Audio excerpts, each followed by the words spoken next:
Il n'importe pas combien tu t'es plié devant cette personne, ni combien de temps tu as sacrifié ta dignité et remis ton pouvoir.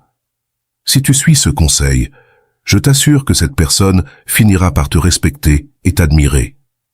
Parfois, dans la vie, nous devenons extrêmement dépendants d'une autre personne. Nous tombons amoureux intensément et nous nous donnons entièrement. Je ne sais pas si tu as vécu cela, mais moi oui, et c'est pourquoi je me consacre à comprendre ces sujets en profondeur. Cette dépendance émotionnelle peut devenir si forte que nous nous dépouillons de notre dignité.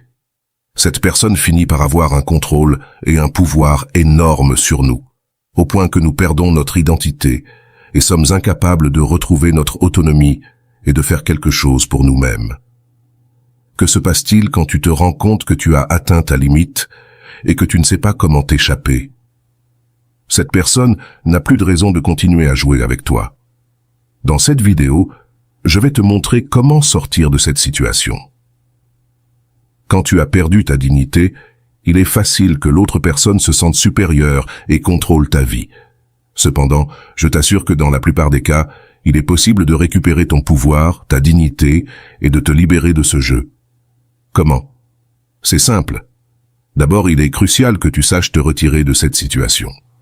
Quand je dis te retirer, je veux dire que tu dois t'écarter émotionnellement et physiquement de ce contrôle que cette personne exerce sur toi. Cela peut signifier t'éloigner, te distancier, couper tout contact. Parfois, cela semble impossible, car nous pensons que l'autre personne souffrira, qu'elle nous jugera ou que nous commettons une erreur fatale. Mais laisse-moi te dire quelque chose.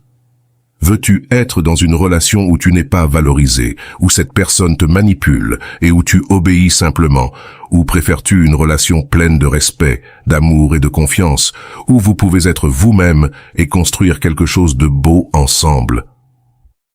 Si cette personne n'est pas la bonne, elle s'éloignera définitivement. Mais si c'est la bonne, cet acte de retrait peut lui faire réaliser qu'elle a besoin de toi, non pas pour te manipuler, mais pour construire une relation saine et mutuelle. Souvent, l'autre personne développe également un attachement envers toi. Même si cet attachement se manifeste de manière négative, il est important de se rappeler que toi et cette personne avez une dépendance émotionnelle. Cependant, ton retrait peut être le premier pas pour briser ce cycle et récupérer ton pouvoir. Le plus crucial dans cette situation est de sortir à temps, de couper toute communication avec cette personne et quand tu la retrouveras, d'appliquer ce que je vais te dire maintenant. À ce moment-là, tu dois t'assurer de concentrer toute ton attention sur toi-même. Beaucoup pensent que c'est juste un cliché. Je dois m'aimer d'abord pour être aimé, mais il ne s'agit pas d'un jeu. Se concentrer sur soi-même est fondamental, surtout quand quelqu'un ne respecte pas ta dignité et franchit les limites en essayant d'exercer un contrôle sur toi. Il est vital de se centrer sur nous-mêmes d'abord pour retrouver la force nécessaire pour affronter les relations, notamment les relations toxiques. En te retirant, n'attends rien de cette personne. N'attends pas qu'elle t'appelle ou te recherche. Oublie-les. Sors de cette relation sans attente qu'ils reviendront, te chercheront ou t'appelleront. Imagine sortir de là sans aucun attachement, en concentrant toute ton énergie sur toi-même. Commence à faire des choses que tu as vraiment besoin de faire pour toi. Consacre du temps à tes hobbies et utilise ton temps libre pour réaliser des activités qui te nourrissent et te font sentir mieux, au lieu de te concentrer sur cette personne et sur les problèmes qu'elle a causés. Mets ton attention sur ce qui te rend heureux et te renforce. Arrête d'attendre que cette personne revienne et, à la place, investis dans ton propre bien-être. Ainsi, non seulement tu te remettras, mais tu deviendras aussi une personne plus forte et autonome. Parfois, que faisons-nous? Nous nous éloignons, nous lui retirons le pouvoir. Elle ne nous appelle plus ni ne nous cherche. Mais que se passe-t-il? Nous ne concentrons pas notre énergie sur nous-mêmes et continuons inconsciemment à attendre qu'elle revienne, qu'elle appelle, qu'elle apparaisse. Nous commençons à espionner ses réseaux sociaux, cherchons des moyens anonymes de communiquer, créons des faux profils, appelons depuis des numéros privés. Toutes ces stratégies absurdes ne nous causent que de la souffrance et font que cette personne nous soupçonne de nous, alimentant ainsi son ego. Ce que nous allons faire maintenant est l'opposé. Nous allons nous oublier de cette personne. Quand elle apparaîtra dans ton esprit, tu dirigeras immédiatement ton énergie vers autre chose, quelque chose qui bénéficiera à ta croissance et à ton bien-être personnel. S'éloigner est puissant et attractif. Cela peut même faire en sorte que tu attires à nouveau cette personne. Mais le plus important dans le fait de te retirer, c'est que cela te donne le pouvoir de construire dans ta solitude l'être que tu es vraiment. Nous avons beaucoup parlé de cela dans des vidéos précédentes, et ici je te laisserai quelques suggestions. Mais souviens-toi, le plus crucial en te retirant est que cela te permet de redécouvrir ton propre pouvoir et de construire ton identité sans l'influence de cette personne. Concentre ton énergie sur des activités qui te nourrissent et te font grandir, et tu verras comment ton bien-être et ton estime de toi se renforcent. N'oublie pas que tu viens d'une situation de dépendance émotionnelle. Ta vie a été déséquilibrée parce que tu as canalisé toute ton énergie vers une autre personne au lieu de l'investir en toi-même. La solitude, le fait de te retirer et de trouver ton propre espace, est essentiel pour récupérer ton équilibre. En sortant de cette relation, tu commenceras à noter des changements dans ton environnement, car tu ne seras plus constamment exposé à l'influence de cette personne. Une influence qui, bien que souvent toxique et douloureuse, génère de la dépendance. Curieusement, une fois que tu t'éloignes, quelque chose en cette personne fera qu'elle te manquera. C'est un phénomène mystérieux. Parfois, nous recevons des choses des autres que nous n'aimons même pas, mais nous devenons accros. Une personne qui ne t'intéresse peut-être même pas s'éloigne, et soudainement, tu commences à manquer sa recherche constante et son attention. Même si tu ne veux rien avoir à faire avec cette personne, son absence te fait te demander pourquoi elle ne te cherche plus, ce qui se passe. Ce phénomène est automatique et fonctionne toujours. Dans ce cas, nous allons provoquer cette réaction chez l'autre personne, mais sans rien attendre. Résultat, il ne s'agit pas de manipuler, mais de te concentrer sur toi-même et de permettre au temps de faire son travail. Concentre ton énergie sur ton développement personnel, sur tes intérêts et passions, et tu verras comment non seulement tu retrouves ton équilibre, mais tu construis aussi une vie plus pleine et authentique. Je te dis toujours que nous devons nous détacher du résultat, tant dans la loi de l'attraction que dans toute pratique métaphysique. Nous parlons fréquemment de l'énergie et de la manière dont nous devons désirer ce que nous voulons, avoir une vision claire et le poursuivre avec des actions concrètes, mais nous ne devons pas nous accrocher au résultat. Cela se réalise en maintenant un processus libre d'attachement, en nous concentrant sur nous-mêmes et non sur la cible elle-même. Supposons que ton objectif soit de capter l'attention de cette personne, de la faire réfléchir, de réagir, de s'éprouver ou de te respecter. Si tu t'obsèdes avec cet objectif et que tu le transformes en ton unique boussole, tu obtiendras seulement l'effet inverse. Par conséquent, nous devons entreprendre les actions nécessaires, mais sans attachement au résultat. Peu importe ce qui peut se produire, il se peut que quelque chose arrive, mais nous ne devons pas nous accrocher à aucune attente. Notre priorité est de rester concentré sur nous-mêmes et de donner à cette personne ce qu'elle mérite en ce moment, notre absence. Au début, cette personne peut se sentir soulagée et penser « Enfin, elle n'est plus derrière moi ». Cependant, avec le temps, il est probable qu'elle commence à te manquer et souhaite faire le premier pas pour te contacter.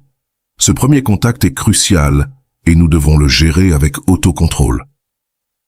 Nous ne pouvons pas empêcher cette personne d'essayer de te contacter, mais nous pouvons contrôler notre réponse. Rappelle-toi que cette personne a pris ton pouvoir et n'a pas respecté ta dignité. Maintiens ton contrôle et concentre-toi sur ton propre bien-être. Ainsi, non seulement tu te remettras, mais tu démontreras aussi ta force et ta valeur en construisant une vie pleine de respect et d'authenticité. Il est essentiel de se rappeler de garder le contrôle sur nous-mêmes lorsque cette personne essaie de communiquer. Généralement, ce sera quelque chose d'insignifiant, comme un « j'aime » sur tes réseaux sociaux ou un simple « bonjour ». Ils ne feront généralement pas d'efforts significatifs pour converser ou t'inviter à sortir. Ils cherchent juste le minimum. Dans ces cas, tu dois éviter de répondre et rester ferme dans ta décision.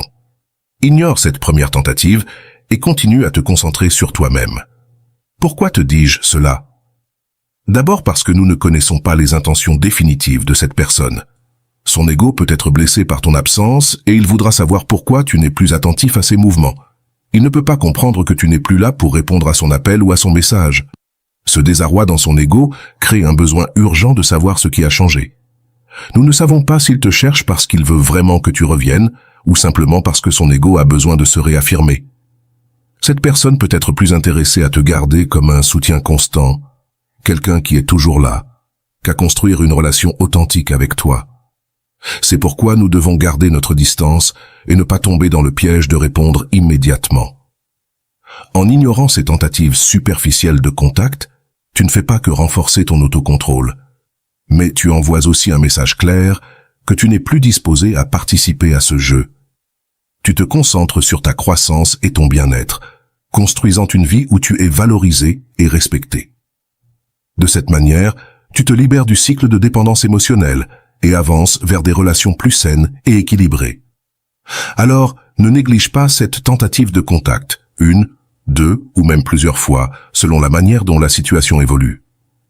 C'est le moment de montrer que les choses ont changé. Avant, cette personne pouvait faire ce qu'elle voulait avec toi, mais maintenant, ce n'est plus le cas. Avant, chaque message te faisait réagir, mais maintenant, tu as le contrôle sur toi-même et tu ne vas pas répondre à ces jeux.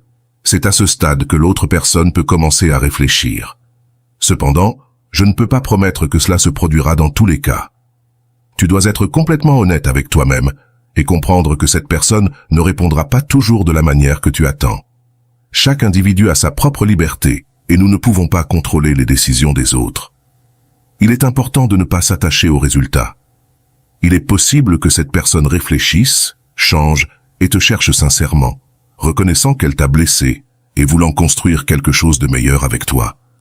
Mais il est également possible qu'elle te cherche juste pour son ego, pour récupérer le contrôle et revenir à la même dynamique toxique. L'essentiel est de maintenir ton autocontrôle et de ne pas retomber dans le même cycle.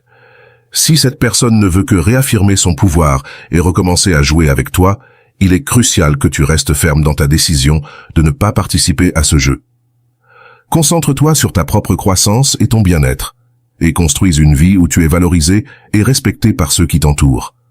De cette manière, tu te libères de la dépendance émotionnelle et progresses vers des relations plus saines et équilibrées. L'essentiel dans tout cela est de comprendre que quiconque essaie de te rabaisser ou cherche à se sentir supérieur à toi sans reconnaître ta valeur et ta dignité ne mérite pas d'être dans ta vie. Nous sommes tous des êtres humains qui méritent du respect. Tu as des qualités et des talents uniques, tout comme les autres, et nous recherchons tous l'équilibre dans nos relations.